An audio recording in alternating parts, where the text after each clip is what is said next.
오늘은 성도님들과 보너스 인생이라는 제목으로 함께 말씀을 나누고자 합니다. 우리가 보너스 하면 보통 연말 보너스를 생각합니다. 우리말로는 보너스를 상여금, 그러니까 상으로 주는 돈을 의미합니다. 한국은 특별히 저임금을 보충하는 수단으로서 이렇게 보너스를 연말에 줌으로써 그것을 보충하는 수단으로 사용하였는데요. 이 보너스는 이 금전적인 의미 말고도 더 깊은 의미가 있습니다. 사전을 찾아보니까 보너스는 라틴어의 어원을 두고 영어로 된 말입니다. 이 보너스 안에는 좋은, 선한, 진실된, 용감한, 그리고 고귀한, 상냥한, 옳은, 쓸모있는, 건강한 등등의 의미를 가지고 있습니다. 저는 성도님 한 분 한 분이 이렇게 보너스 인생을 살기를, 건강한 인생을 살기를, 또 가치 있는 인생을 살기를, 고귀한 인생을 살기를 두 손 모아 기도드리겠습니다. 오늘은 성경에서 이 보너스 인생을 살다가 한 사람을 소개하고자 합니다. 그는 이스라엘의 초대 국부라 할 수 있는 이스라엘이라는 사람입니다. 본래 이름은 야곱이었습니다. 하나님은 이 야곱의 이름을 이스라엘로 바꾸어 주시면서 또 그에 걸맞는 비전까지 주십니다. 창세기 35장 10절입니다. 함께 읽겠습니다. 시작. 하나님이 그에게 이르시되 내 이름이 야곱이지만은 내 이름을 다시는 야곱이라 부르지 않겠고 이스라엘이 내 이름이 되리라 하시고 그가 그의 이름을 이스라엘이라 부르시고. 하나님은 야곱의 이름을 이스라엘이라 바꾸어 주십니다. 이스라엘이라는 뜻은 하나님을 가리키는 엘과 그리고 겨루어 이기다 이스라, 이 두 말이 합쳐진 말입니다. 그러니까 하나님과 겨루어 이기었으니 너희가 사람도 이겨라, 그런 축복을 하신 것입니다. 아빠가 어린이와여 싸움을 하면서 씨름을 열심히 하는 것처럼 하지만 나중에는 져 주십니다. 아빠는 이 아이가 세상에서 너가 나를 이기는 것처럼 세상에서 이겨주기를 바라는 그런 마음인 것이죠.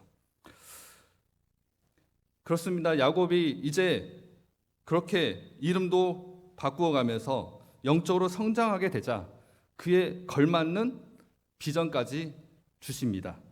창세기 35장 11절입니다. 같이 읽습니다. 시작. 하나님이 그에게 이르시되 나는 전능한 하나님이라 생육하며 번성하라.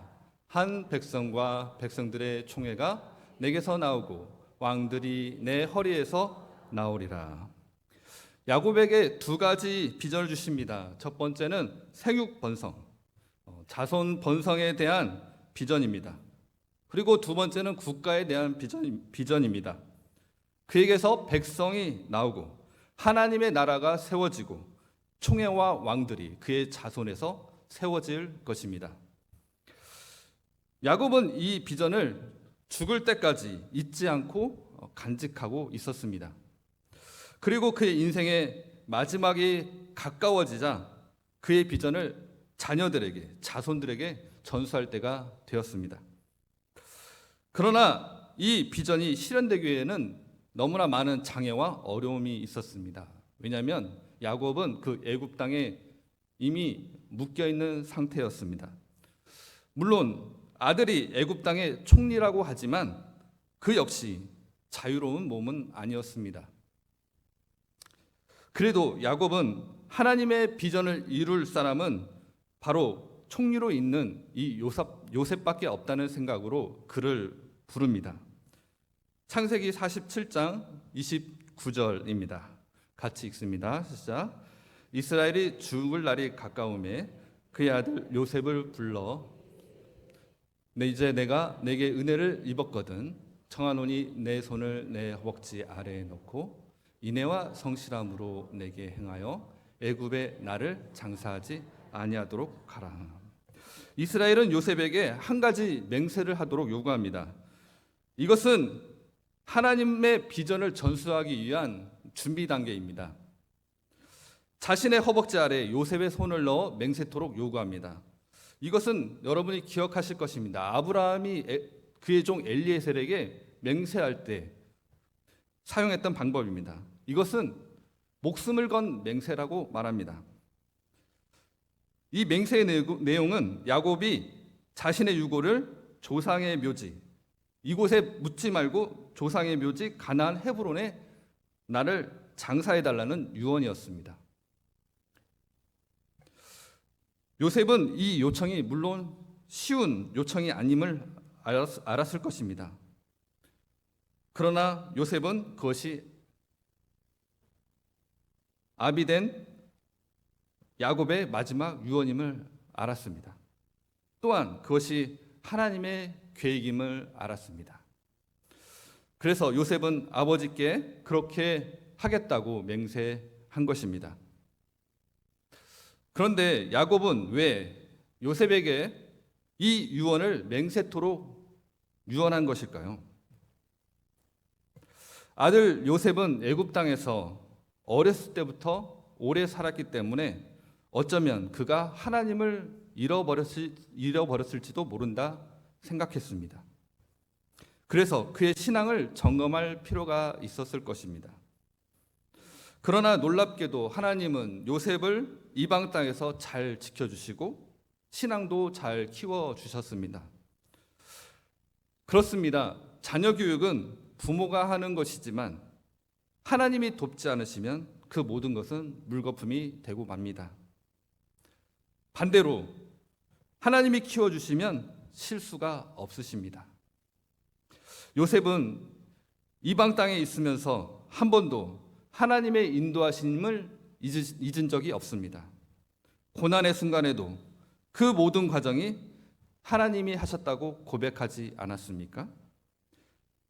요셉의 그의 형들에게 했던 그의 신앙 고백을 들으십시오. 창세기 45장 7절 말씀입니다. 같이 읽습니다. 시작. 하나님이 큰 구원으로 당신들의 생명을 보존하고 당신들의 후손을 세상에 두시려고 나를 당신들보다 먼저 보내셨나니. 혹시나 자신들을 죽일까 걱정했던 형들을 향해서 요셉은 자신을 애굽 땅의 노예로 팔게 하신 것은 형님들이 아니라 바로 전능하신 하나님이십니다 라고 그의 신앙을 고백했습니다. 이제 요셉의 신앙은 이렇게 점검되었습니다. 문제는 그의 자녀들입니다. 요셉은 그의 두 아들 므낫세와 에브라임, 이 둘을 데리고 다시 이스라엘의 침상에 데려갑니다. 요셉은 태어나면서부터 신앙이 있었지만 그의 두 아들은 태어나자마자 이방 문화에 노출되어 있었습니다. 뿐만 아니라 그의 어머니는 이방 땅 제사장의 딸이었습니다. 창세기 41장 45절입니다. 그가 요셉의 이름을 사브낫 바네아라 하고 또 온의 제사장 보디베라의 딸 아스낫을 그에게 주어 아내로 삼게 하니라. 요셉이 나가 애굽 온 땅을 순찰하니라. 요셉의 아내는 이방 땅의 제사장의 딸이었습니다. 그러니까 이방 종교의 영향 아래 두 아들이 자랐을 것이다 생각하는 것은 매우 자연스러운 일입니다. 그러기에 아비된 요셉의 신앙의 결단은 더욱 중요했을 것입니다.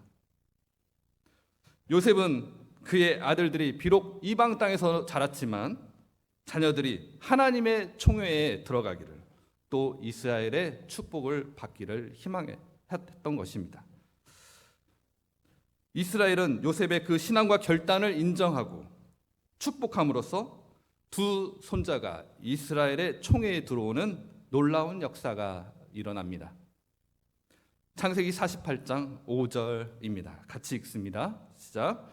내가 애굽으로 와서 내게 이르기 전에 애굽에서 내가 낳은 두 아들 에브라임과 므낫세는 내 것이라. 루벤과 시므온처럼 내 것이 될 것이요. 이스라엘은 손자 에브라임과 므낫세를 자신의 아들 루벤과 시므온과 동일한 항열에 올려 주었습니다. 이것은 매우 이례적 사건입니다. 이로 인해서 이스라엘 12지파는 에브라임과 므낫세를 포함해서 12지파가 형성되었습니다. 이스라엘은 창세기 48장 8절에서 요셉에게 다시 한번 묻습니다. 이 아들들이 누구냐? 야곱은 그들의 이름을 알고 있었습니다. 그들의 아비가 누구임을 알고 있었습니다. 그러나 이스라엘이 궁금한 것은 그것이 아니라 자녀에 대한 요셉의 신앙관을 묻고 있는 것입니다. 창세기 48장 9절입니다. 같이 읽습니다. 시작. 요셉이 그의 아버지에게 아뢰되 이는 하나님이 여기서 내게 주신 아들들이니이다. 아버지가 이르되 그들을 데리고 내 앞으로 나아오라. 내가 그들에게 축복하리라. 아멘. 자녀들에 대한 요셉의 신앙관은 분명했습니다. 비록 이방 여인에게서 낳은 아이지만 이는 하나님의 것입니다. 요셉은 고백한 것입니다. 이는 자녀의 주권이 자신이 아닌 바로 하나님께 있음을 분명히 선포한 것입니다. 그러자 이스라엘이 손자들을 앞으로 나오도록 합니다. 그리고 그들에게 마음껏 축복합니다.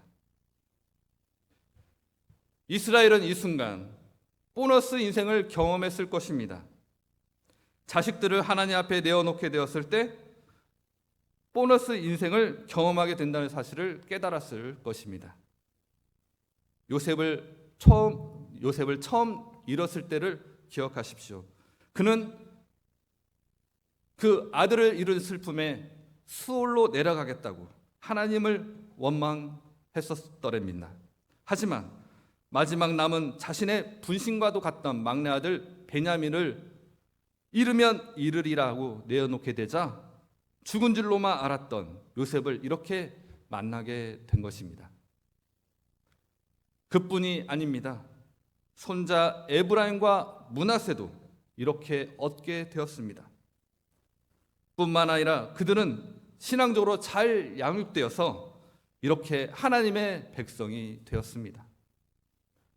이것은 이스라엘이 경험한 보너스 인생입니다. 그의 고백을 한번 들으시길 바랍니다. 창세기 48장 11절입니다. 같이 읽습니다. 시작. 요셉에게 이르되 내가 내 얼굴을 보리라고는 생각하지 못하였더니 하나님이 내게 내 자손까지도 보게 하셨도다. 아멘. 요셉 이름의 뜻은 다른 아들을 더하기를 원한다라는 뜻입니다. 다시 말해서 덤으로 사는 인생, 보너스 인생이라는 뜻입니다.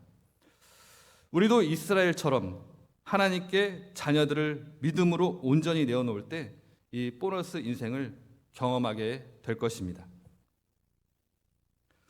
이제 이스라엘은 자손들에게 하나님의 비전, 하나님의 나라에 대한 비전을 소개하고 축복합니다.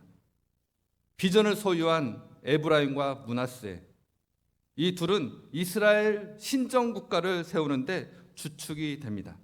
특별히 이스라엘의 오른손에 축복받은 에브라임 지파는 가나안 정복의 지도자 여호수아를 배출하게 됩니다. 그렇습니다. 하나님이 우리의 인생을 다루실 때 공통된 시험이 한 가지 있습니다.